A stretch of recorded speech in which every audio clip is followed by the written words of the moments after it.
اللهم صل وسلم على سيدنا محمد وعلى آل سيدنا محمد. السلام عليكم ورحمة الله وبركاته. الحمد لله والصلاة والسلام على رسول الله سيدنا محمد بن عبد الله وعلى آله وصحبه ومن والاه ولا حول ولا قوة إلا بالله. أما بعد، الحمد لله على نعمة الإسلام وكفى بها من نعمة. Segenap habaib, anak cucu Rasulullah, darah daging Rasulullah, yang semoga Allah Subhanahu wa ta'ala panjangkan umur mereka semuanya dalam keadaan sehat wal afiyah, taat dan takwa kepada Allah Subhanahu wa ta'ala.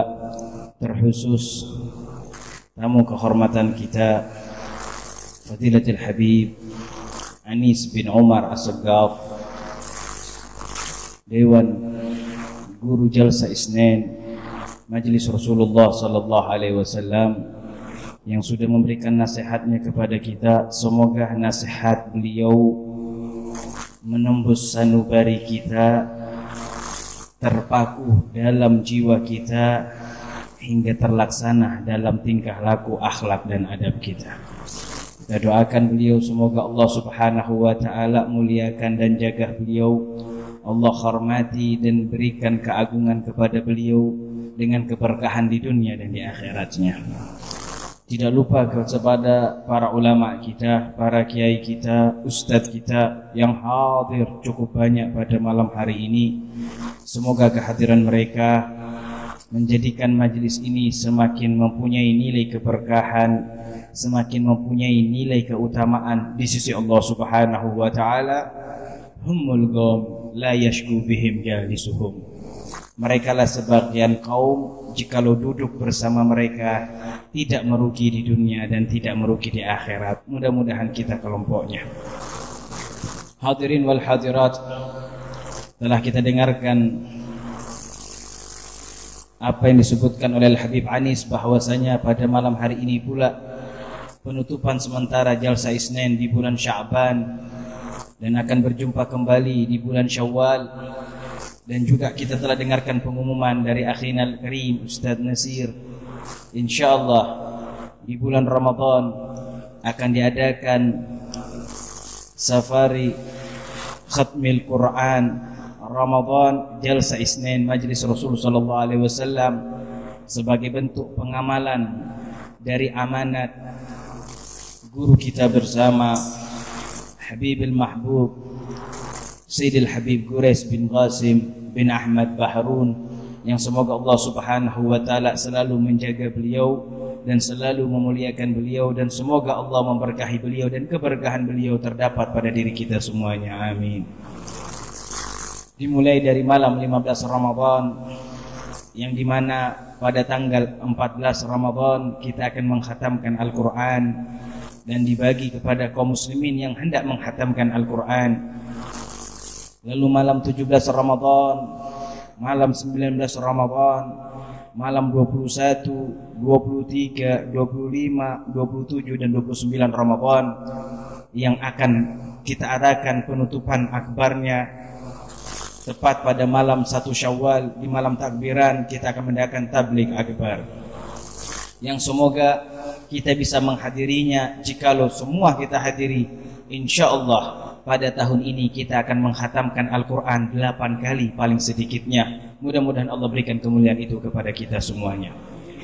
Hadirin wal hadirat, ditutupnya hampir semua majalis yang ada adalah sebuah tertib yang dilakukan oleh para ulama, guru-guru kita, agar kita sungguh berjumpa bulan Ramadan dalam keadaan ibadah yang bagus, dalam keadaan ibadah yang tekun, agar sungguh-sungguh kita mendapatkan predikat yang mulia, tattaqun orang-orang yang bertakwa kepada Allah Subhanahu wa taala.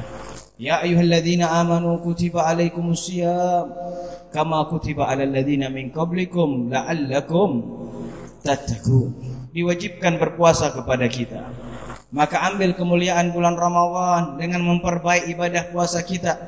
Jangan sampai nanti di bulan Ramadan puasa kita dalam keadaan sia-sia. Pandailah menjaga hati kita. Masukkan golongan diri kita golongan orang-orang yang mulia. Jangan sampai kita masuk dalam golongan sabda Rasul yang menyebutkan kam min shaimin laisa lahu min siyamihi illa al-ju' wal atas. Berapa banyak golongan orang-orang yang berpuasa tidak dapatkan apa-apa dari puasanya kecuali lapar dan haus. Siapa mereka ini? Golongan orang-orang yang membatalkan pahala daripada puasa tersebut.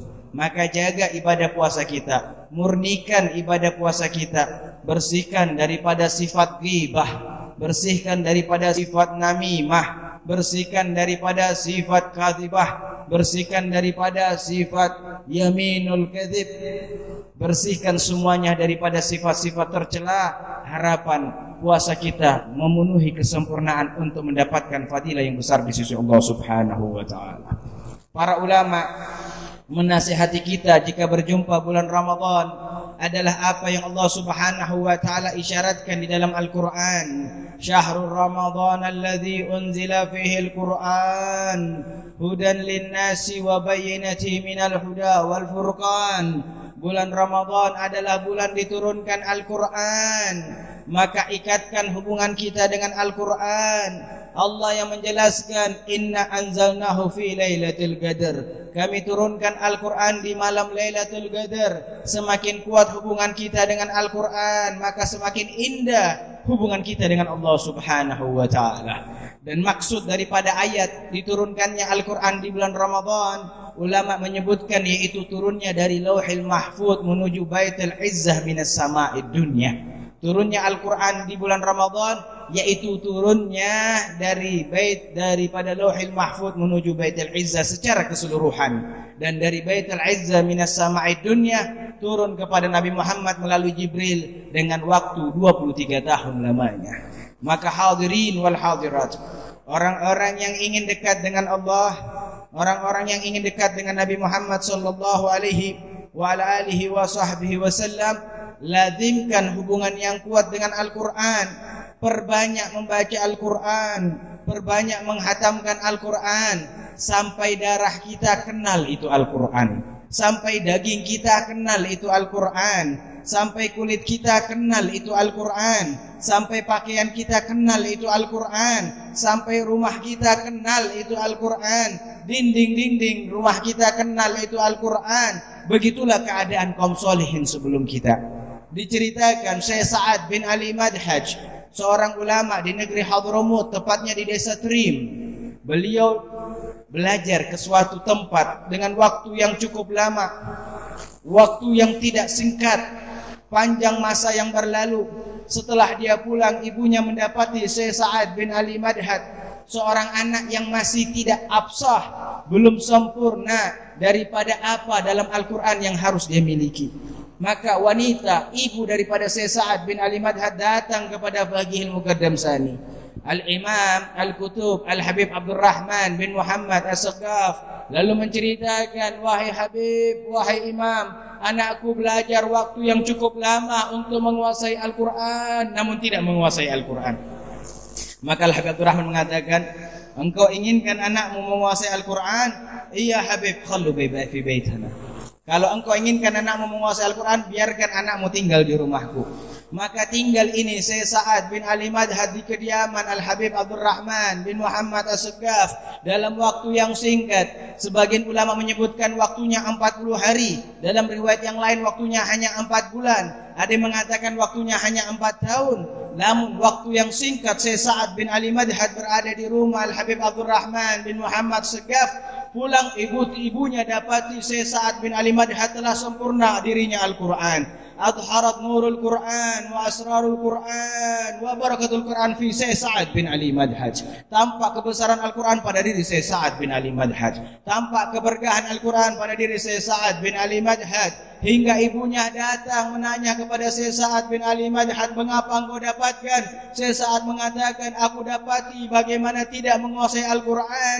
Al-Habib Abdurrahman bin Muhammad Segaf setiap harinya 4 khatamat bil lail wa 4 khatamat bin nahar. Setiap harinya Al-Habib Abdurrahman Segaf khatamkan Al-Quran 4 kali siang hari, 4 kali malam hari.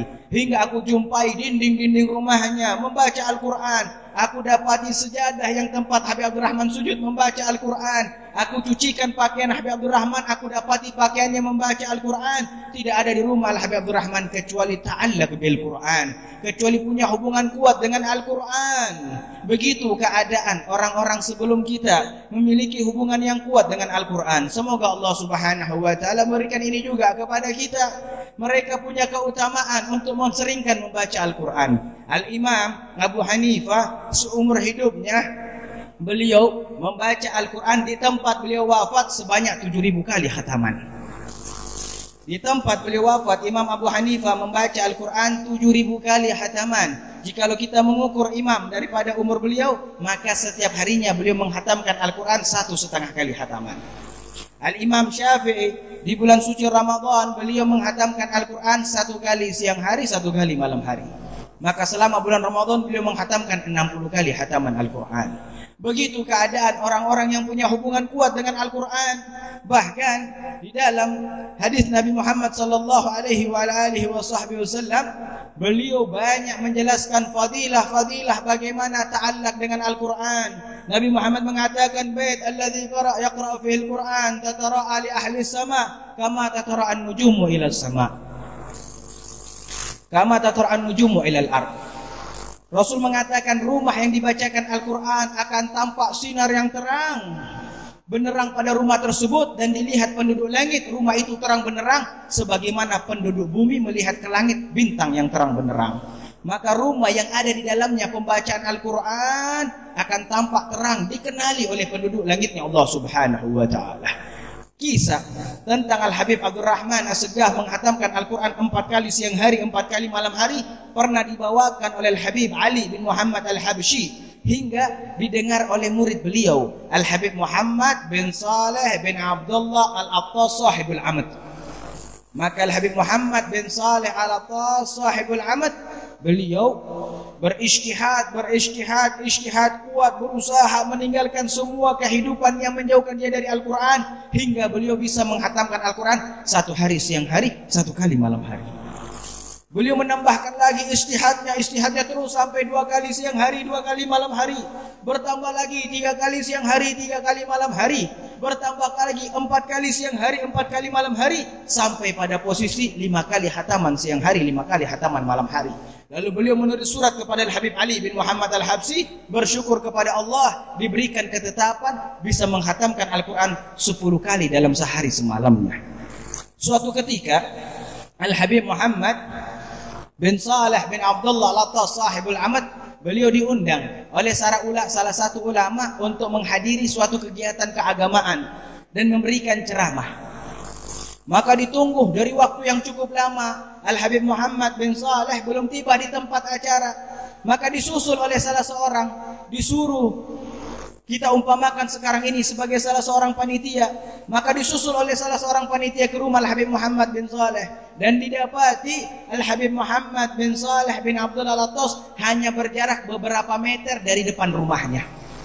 Asyik duduk di atas untanya membaca Al-Quran, yang mana unta tersebut kaki depannya ke depan, kaki belakangnya ke belakang. Dan bukan begitu cara duduknya unta. Namun siapapun yang melihat akan menggambarkan itu duduknya unta seakan-akan di atasnya ketika berdiri tertimpa beban yang begitu berat hingga tidak mampu menahan kakinya agar berat beban itu terus ditahan hingga terjatuh kaki kiri, kaki depan ke depan dan kaki belakang ke belakang. Begitu keadaannya. Maka disadarkan dari asyiknya membaca Al-Quran Al-Habib Muhammad bin Saleh, ya Habib, bangun Habib, sadar. Begitu sadar dari asyiknya membaca Al-Quran, ditanya, Habib, jamaah nunggu antum. Sudah mendekati azan zuhur, antum belum datang ke tempat acara. Ada apa Habib? Habib bilang, anak kira sudah mau sampai tempat acara. Anda keluar dari tadi. Min mata kharajta min bait, dari kapan kau keluar dari rumahmu? Habib Muhammad mengatakan, aku keluar min ba'da subuh. Aku keluar dari rumahku dari habis sholat subuh dan sekarang aku masih berada di sini. Maka panitia mengatakan, Habib, engkau apakan ini unta sampai nggak bisa jalan? Asyik baca Al-Quran di atasnya. Maka Habib Muhammad mengatakan, qara'tu alaihi qulan thaqilah. Aku bacakan pada unta tersebut ucapan yang besar, ucapan yang berat, di mana Allah Subhanahu wa taala berfirman, "Inna sanulki 'alaika qaulan thaqilah."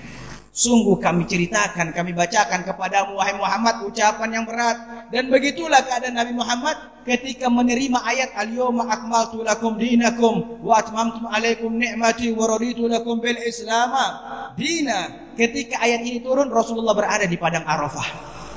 Di atas untanya barakatun naqah. Maka unta itu tersungkur terjatuh, kaki depan ke depan, kaki belakang ke belakang. Apa yang didapati oleh Rasulullah dari beban menerima wahyu Allah Subhanahu wa taala yang begitu berat pun dirasakan oleh kalangan para dzurriyyatnya, para anak cucunya asyik berhubungan dengan Al-Qur'an. Dan begitulah sebenarnya seseorang para ahli bait Nabi Muhammad tidak akan terpisah dengan Al-Qur'an. Nabi Muhammad mengatakan, "Taraktu fikum thaqalain ma in tamassaktum bihima lan tadillu ba'di abada, Al-Quran wa itrati ahla baiti fa innahuma lan yatafarraqa hatta yarida alail hajj." Aku tinggalkan kepada kalian dua perkara. Jikalau berpegang teguh kepada dua perkara, kalian tidak akan sesat selama-lamanya. Yang pertama, hablum mamdud ila sama. Yang pertama adalah Al-Quran yang terpancar dari langit menuju pusat bumi ini, yaitu Al-Quranul Karim. Yang kedua, itrati ahla baiti, yaitu jalin dan kekeluargaanku turun-temurun daripada anak cucuku. Fa innahuma la yatafarraqa. Karena keduanya Al-Quran dengan anak cucuku tidak akan bisa dipisahkan. Hatta yarida alayil hud, sampai kalian dijumpaiku pada telaga Hud yang Allah Subhanahu wa taala izinkan. Hadirin wal hadirat. Maka dari itu di hadapan kita bulan Al-Quran. Jikalau pendahulu kita sudah mendapati kenikmatan dari Al-Quran, semoga kita juga bisa merasakannya. Semoga juga kita bisa mendapatkannya. Al-Habib Muhammad bin Tahir bin Umar Al-Haddad beberapa waktu lalu, tepatnya di hari Jumat, diadakan haul beliau ke-124 dan beliaulah yang pertama kali dihaulkan di bumi Indonesia yang kita cintai ini. Beliau jikalau berpuasa ada kalanya tidak membaca Al-Quran di siang hari. Ketika ditanya mengapa, beliau menjawab, ada kalanya ketika aku membaca Al-Quran, aku merasakan ada madu yang berjalan di bibirku. Aku khawatir mengganggu ibadah puasaku. Begitu keadaan orang-orang saleh. Hubungan kuatnya dengan Al-Quran. Dan mudah-mudahan Allah Subhanahu wa taala telah memberikan amanat kepada kita semuanya umat Nabi Muhammad, yaitu Al-Quranul Karim. Mudah-mudahan kita golongan orang-orang yang punya hubungan kuat dengan Al-Quran.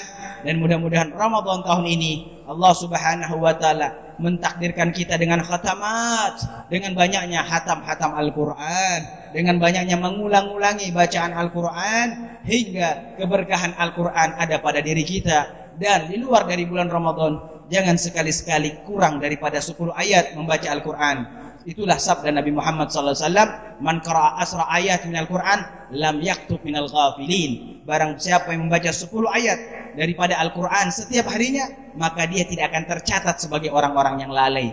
Makna dari hadis ini, siapa yang tidak baca 10 ayat, kataballahu minal ghafilin, Allah akan mencatat sebagai orang-orang yang lalai. Mudah-mudahan Allah Subhanahu wa taala muliakan perkumpulan kita pada malam hari ini. Mudah-mudahan Allah memuliakan para habaib, para kiai kita, dan mudah-mudahan Allah mengistiqomahkan kita untuk selalu berada dalam ketetapannya, menghidupkan syiar-syiar Islam, syiar-syiar Al-Quran, syiar-syiar majalis, hingga kita diwafatkan dalam keadaan kehormatan Islam, kehormatan Al-Quran, kehormatan majlis, husnul khatimah, husnul khatimah, husnul khatimah. Amin, amin ya rabbal alamin.